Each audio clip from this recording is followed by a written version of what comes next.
Halo semua, inilah peristiwa langit deretan komet yang akan melintasi langit di tahun 2021. Komet merupakan benda langit yang mengelilingi matahari dengan garis edar dengan berbagai bentuk.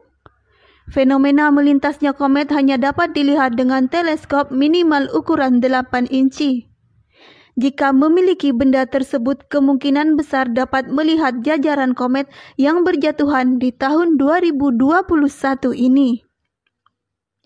Melansir Sky and Telescope, ada ratusan komet sedang dalam perjalanan di tahun 2021 ini. Namun sebagian komet yang melintas tidak dapat dilihat dengan mata telanjang, terkecuali pada bulan Desember yang dikabarkan komet Leonard akan jatuh dan dapat dilihat dengan mata telanjang. Berdasarkan dan teleskop luar angkasa NOAA NASA, kurang lebih 116 komet jatuh dan terlihat di bumi pada 2020 lalu. Beberapa di antaranya dapat dilihat dengan teleskop amatir dan dengan kasat mata. Berikut deretan komet yang melintas di langit tahun 2021.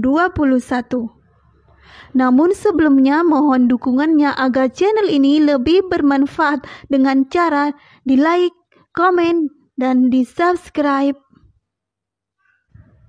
Komet Evening Sky saat ini tengah berada di rasi bintang Cetus. Komet ini bernama Mahol pada Januari. Komet tersebut memiliki cahaya terang dan sedikit padat. Melalui filter Swan-Band terlihat komet ini memiliki banyak emisi karbon yang mengelilingi dengan cahaya yang lebih jelas terlihat. Mahol akan memudar dalam beberapa minggu mendatang saat bergerak ke timur dari rasi bintang Cetus ke Orion antara Januari akhir hingga Februari. Pada saat ditemukan pertama oleh Don Mahol pada Agustus 1994, ia termasuk komet dalam kelompok rombongan yang melintas setiap 5,3 tahun sekali. Komet Russell Linear. Komet bernama Russell Linear ini akan mudah dikenali karena banyak yang melintas dengan berkelompok.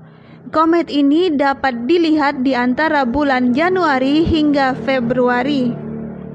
Bagi pengamat antariksa, sifat yang berkelompok membantu pengamatan dalam melintasi medan deklinasi Triangulum dan Perseus selama beberapa minggu serta memiliki periode lintasan per 6,4 tahun.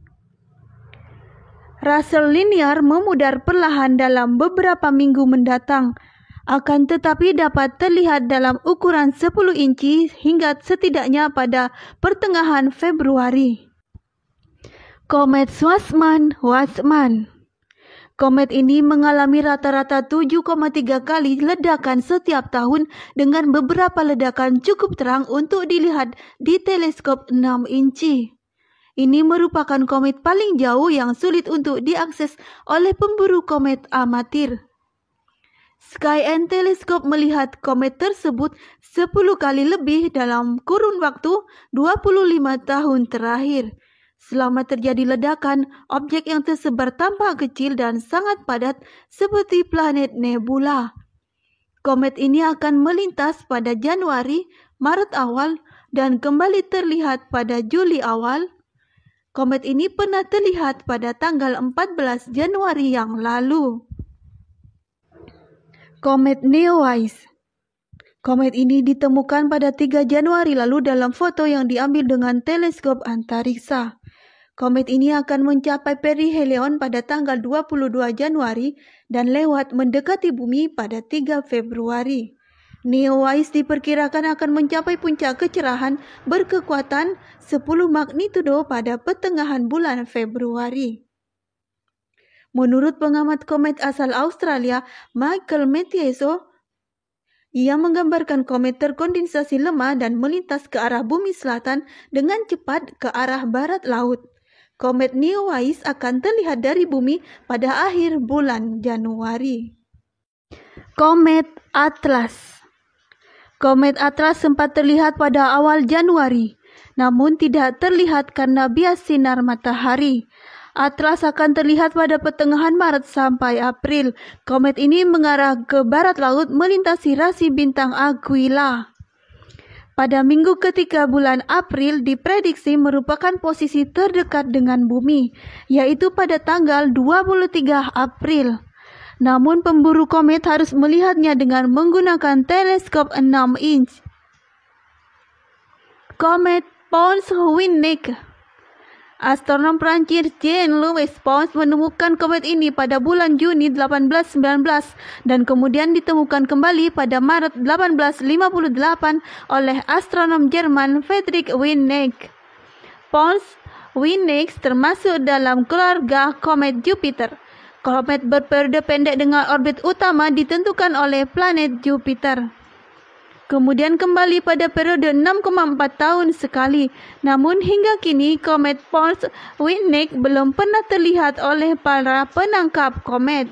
Namun komet ini sempat terlihat pada tahun 1921 dan kemudian 1972. Pada pengamatan di tahun 1921, ahli memprediksi komet Pons-Winnick telah bertabrakan dengan bumi pada bulan Juni 1921. Komet Finlay. Komet ini datang dalam periode 6,5 tahun sekali dan kembali pada 13 Juli tahun ini. Finlay diprediksi akan terlihat pada bulan Mei hingga bulan Agustus 2021. Pendekatan terdekat ke bumi ditemukan oleh astronom asal Afrika Selatan William Henry Finlay di Cape of Good Hope, Afrika Selatan pada bulan September 1886. Komet tersebut akan terlihat cerah sekitar pertengahan bulan Juli dalam konstelasi Taurus bawah di langit timur sebelum fajar. Pada penampakan sebelumnya yang terlihat di tahun 2014 hingga 2015, komet mengalami 2 kali ledakan pada 27 Desember. Komet DeEris. DeEris diprediksi akan menampakkan diri di antara bulan September sampai bulan Desember. Heinrich Ludwig DeEris yang pertama kali menemukan komet ini menggambarkan sebagian besar penampakan komet terlihat samar ketika dia pertama kali melihatnya pada bulan Juni 1851. Pada tahun 2008 komet DeEris menampakkan diri, namun masih terlihat samar hingga pada tahun 2015. Saat ini, komet DeEris diprediksi akan terlihat pada tanggal 17 September mendatang dan pada tanggal 2 Agustus tahun ini. Dan yang terakhir adalah komet Leonard. Gregory Leonard dengan Mount Lemmon Survey pada bagian Catalina Sky Survey menemukan komet ini pada tanggal 3 Januari 2021 yang lalu. Komet ini diprediksi akan melintas pada bulan Oktober, November, dan bulan Desember. Menurut Biro Pusat Telegram Astronomi, komet ini pada pertengahan Desember bisa menjadi terang dan ada kemungkinan untuk meredup. Bagaimanapun, tampaknya Leonard berpotensi menjadi objek yang dapat dilihat dengan mata telanjang karena dengan cepat melintasi dari konstelasi Ophiuchus ke Sagittarius bawah di langit barat daya saat senja. Demikianlah peristiwa langit deretan komet yang akan melintasi langit malam di tahun 2021 ini. Terima kasih sudah menonton. Mohon maaf bila ada kesalahan pengucapan. Sampai jumpa di video-video berikutnya.